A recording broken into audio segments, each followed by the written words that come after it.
자, 본 정몽주 선생 15부입니다. 그때 성균 대사성 정몽주가 주상에게 글을 올리게 되자 권신인 경복흥은 말할 것도 없고 조정 대신들 이목이 모두 정몽주에게 쏠려왔다. 그도 그럴 것이 죽음을 무릅쓰고 명나라에 다녀온 정몽주인지라 시비적으로 가장 어려운 문제가 어떻게 매듭을 지을 것인지 관심거리가 아닐 수 없었다.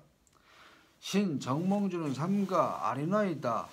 우리나라가 바다 한쪽에 있어서 당나라 말기에 고려를 세우면서 중국을 섬겨왔는데 그렇게 섬겨온 것은 오직 천하의 의기로운 주인을 따랐을 뿐이었습니다. 그러나 얼마 전 북쪽의 원나라가 멀리 도읍을 옮기고 새로이 명나라가 일어나니 승하하신 전하께서 스스로 신하로 일컬었습니다.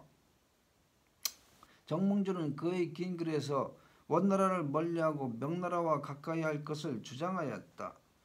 친원파가 주장하듯 지금껏 섬겨오던 원나라에 대한 의리 같은 정분이 정몽주의 안중에는 없었던 것이다. 소신은 의리를 태산같이 중히 생각해온 사람입니다만 국가 없는 충성 무슨 소용이 있으며 국가를 망치면서까지 원나라에 대한 의리를 지키고 싶지는 않나이다. 만일 우리 고려가 기정 정책만을 고집하고 명나라를 배격한다면 장차 명나라가 우리 고려를 침공해 올 것은 분명하오며 오랫동안 원나라의 적치와 외부의 침입, 홍두적의 약탈 등으로 피폐할 대로 피폐했는 우리 고려로서는 새로 세운 명나라와 한번 싸워보기도 전에 스스로 무너져 버리고 말 것이옵니다. 정몽주의 친명파 주장은 급기야 친원파들의 날카로운 반대에 눌리고 말았다. 더욱이 친원파들은 문화시중 리인임을 꼬드겨 주상께 상주하여 정몽주를 정배 보내기에까지 이르렀다. 시중대감, 친명파들은 모두 리대감을 해치려는 놈들이옵니다. 먼저 손을 써서 귀양을 보내야 합니다. 그렇고 말고요. 무엇보다도 그 젊은 정몽주란 놈이 명나라를 다녀오더니 시중대감을 눈에도 두지 않고 날뛰는 걸 봐선 훗날 화근이 될 터이니 섣불은 단김에 빼라고 귀양을 보내는 것이 옳은 처사입니다. 이리하여 대사성 정몽주는 어이없게도 리인임 등의 미움을 사서 경상도 언양 땅으로 귀양을 갔다. 귀양지에서 정몽주는 낮에는 그 고을 학동들에게 글을 가르치고 밤에는 또 밤대로 선비들을 모아놓고 시국 돌아가는 이야기를 나누며 잠시도 고려에 대한 관심을 게을리하지 않았다. 대사성 대감께서는 어찌하여 원나라를 멀리하고 명나라를 가까이 해야 한다는 주장을 하시게 되었는지요? 원나라는 우리 고려를 지배하면서 고려로 하여금 헤어날 길 없는 진구렁청에 빠져들게 한 원수였다오. 일찍 원나라는 우리를 사위의 나라라고 하면서 가깝게 지내려고 했는데 대사성 대감께서는 그 일을 원망하고 계시온지요.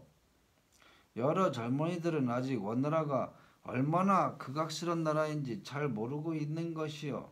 충렬왕 이후 우리 고려의 왕들이 원나라 공주를 맞아 왕으로 삼아왔고 왕의 칭호부터 앞에 충성충자를 넣어 원나라에 대한 충성을 표시하도록 하지 않았소. 하기야 저희들도 우리 고려왕의 이름 밑에 무슨 종이다, 조자 같은 걸 붙이지 못하게 하고 왕실 용어까지 제한케 해서 모두 낮춰버린 게 여간만 큰 불만이 아니었습니다. 그뿐만이 아니었어. 더욱 참을 수 없었던 것은 어여쁜 여자들과 내시들까지 뽑아서 바치라니 이 정몽주는 참을 길이 없었던 게요. 실로 정몽주는 원나라에 대한 적개심을 누르지 못해 몸을 부르르 떨었다. 정몽주가 귀양살이하는 동안에 조정에서는 큰일이 벌어지고 있었다. 공민왕은 대신들의 거듭되는 상소로 신돈을 죽이고 반야와 아들 우를 궁궐로 데려다 놓고 한 가닥의 마음을 의탁하였다. 그러나 얼마 못 가서 반야도 실증이 났고 익비, 정비 등도 보기가 싫었다. 모친의 강권에 못 이겨 왕비들의 처수를 이따금 찾았으나 많은 궁녀들이 고스란히 처녀로 늙고 있었다. 그러다가 무슨 망령이 들었던지 시녀들까지 몽땅 쫓아내고 얼굴이 해사하고 말쑥하며 참대 가치처럼 쭉쭉 빠진 청소년들로 자제위라는 부를 설치하고 왕의 시중을 들게 했다. 이리하여 궁중의 생활은 더욱 문란해지기 시작하였다. 공민왕의 총애를 받는 자제위들인 홍륜, 홍관 등은 왕의 신변에 있다 보니 후궁에도 마음대로 드나들게 되었다. 그러다 보니 애정과 사랑에 굶주린 비빈들과 궁녀들의 가슴속에 봄바람을 일궈주었다. 하여 가뜩이나 문란하던 고려 궁중은 더 한층 음란하게 되었다. 뭇 궁녀들의 눈길을 한몸에 받아온 자제위 홍륜은 점점 다음이 자라고 미립이 트게 되자 꽃같이 아름다운 익비를 한 품에 안지 못해 몸을 달구다가 한 가지 꾀를 생각해내었다. 어느 날 밤 홍륜은 말쑥하게 차려입고 익비의 침전으로 찾아갔다. 익비 마마, 상감께서 행차하옵시오. 그 소리에 익비는 너무나 좋아서 어쩔 줄을 몰랐다. 몇 달 만에 처음으로 왕이 침수로 온다니 어찌 기쁘지 않으랴. 모시고 오느라고 수고했소.